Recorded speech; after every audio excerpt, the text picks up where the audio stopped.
Now, one of the most important stocks in the entire stock market just reported earnings, okay?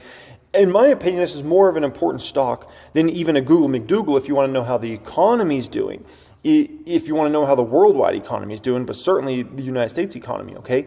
And that is Visa, okay? Visa just reported earnings about an hour ago. Here's what they did. These are GAAP numbers, so all generally accepted accounting principles. Revenues were up 15%. Services revenue up 15%. Data processing revenues up 14%. International transaction revenues up 14%. Other revenues up 15%. Client incentives was up 23% year over year. So the way to think about that is client incentives kind of like, how do I say it? Kind of like is almost like a cost to the business, right? So that's why net revenues were only up 12%. Now that's still very nice growth year over year, 12%, right? And do keep in mind, inflation numbers obviously are significantly under 12%. It's not even remotely close. So when you can have your revenues, let's call it explode much higher than where inflation's at, that's a great news. I mean, if you go back to last year, right, and let's say they had 12% revenue growth last year at this time. Well, CPI last year at this time was at 9%, right? Versus right now it's in the 2s and 3s. So we're at a whole different point in time, right? So I think that growth is very nice. Now, total operating expenses also dropped 1%. That's great. If you're a shareholder of the stock, net income was up 22%. 22 flipping flapjacking percent. Earnings per share was up 25%, which means they must have bought back a bunch of shares, okay? These numbers are phenomenal. So if you're worried about the economy, right, as it looks right now, and once again, things can change 6 months, 12 months, 18 months, 24 months, 10 years from now, okay? But as of right now, there's nothing you can look at with somebody like a Visa's numbers and say, wow, economy's crashing. No, things are doing just fine, okay? You can't ask for more than that. And so if you're a Visa shareholder, you got to be happy. If you are somebody that wants to be bullish on the economy, bullish on the markets, and wants to see people prosper and do well, you got to like these numbers as well, okay? There's no dang doubt about that. Now, you know, there is something interesting I'm seeing going on here, and the fact is, look at the stock. It's actually slightly down after hours, right? After that sort of earnings report, I mean, it doesn't get better than that. Double-digit revenue growth, and then you're basically growing your EPS at over 2x what you're growing your revenues. Literally, that's creme de la creme. That's A+. It gets no better than that, okay? And so to see the stock actually slightly down basically just tells me that there's, what did I tell you guys in the video I produced a couple days ago on this channel, okay? When I was talking about Discover, and I think I talked about, I don't know, was it American Express and a few other companies? What did I tell you guys? I said people are looking for a reason to sell out of these stocks. And this just seems like what's going on here. Like, why is that stock not being bought up after hours, after that ridiculous earnings report? At the end of the day, I just think there's a lot of people that are looking to sell these stocks or scared to buy these stocks. And I think it's twofold. One is people are still concerned about a recession, right? And so who wants to hold a payment processor if you're going to go into a recession? The second component, in my personal opinion, is I think there's still worries about significant risk in regards to what if the U.S. government limits how much these companies can make on these little microtransactions. We'll see what happens with all that, but I definitely have heard a lot of grumblings over the past, I'd say 9 to 12 months in regards to that. So I believe there's just some worries when it comes to that, and that's why you see a company like this report great earnings, but the stock's not even moving after hours. Okay.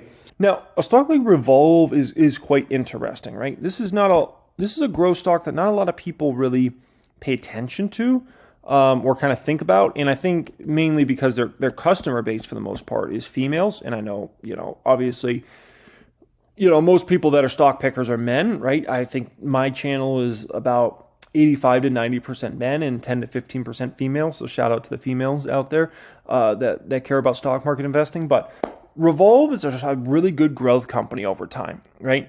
So if we go ahead and look at what they're supposed to do for EPS based upon analyst expectations for next year, they're trading at about a 24 numbers, right?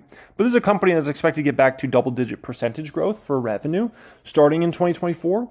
So when I look at a stock and I think they're going to be able to do double digits a year for a long time to go in the future. I mean, a long time to go in the future, like years. So when I look at a stock like Revolve, it's a very undervalued e-commerce play, specifically in obviously the kind of the fashion category, clothing category. So, between their Revolve brand and their Forward brand, I really like this one a lot. And I think it's a great buying opportunity. I think this is just a great year to be a buyer of Revolve. I don't think you're going to get many time periods where the stock's trading under $20, right?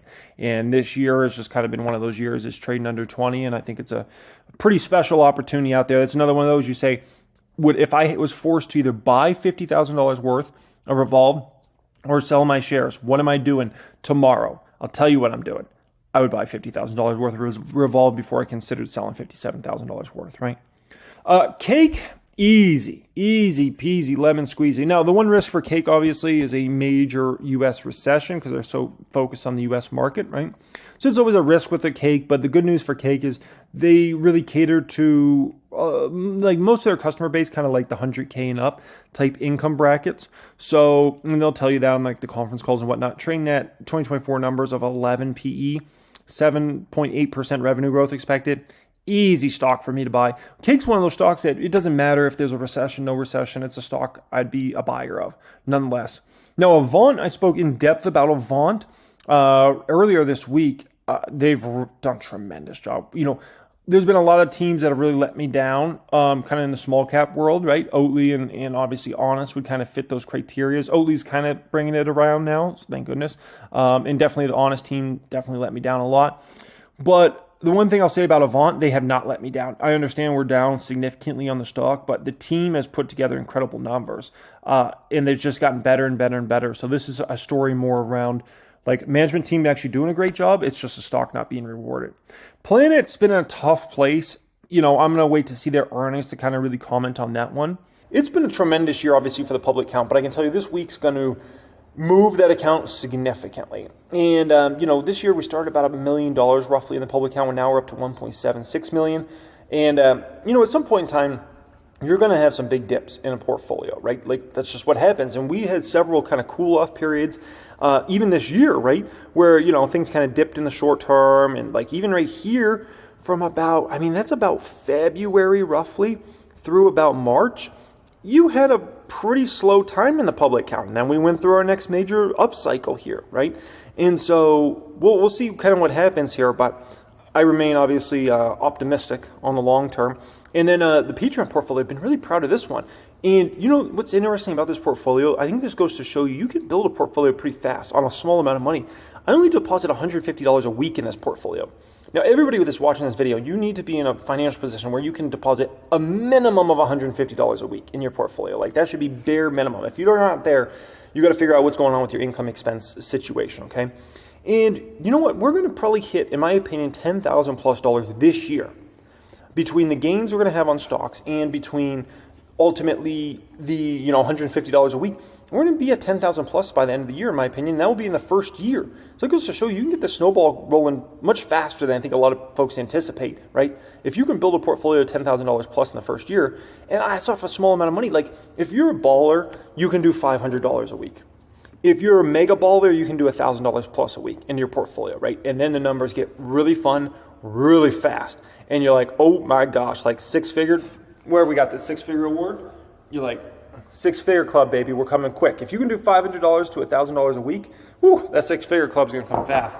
If you can do $2,000 a week, then you're mega baller. You might be seven-figure club before you know it. But nonetheless, folks, pretty exciting week. I'm looking super forward to it. This is you know, the most fun times in the stock market, in my personal opinion. This week's massive. Next week's massive. These next 10 trading days are everything, and this will be what dictates the stock market really for the next 2 to 3 months.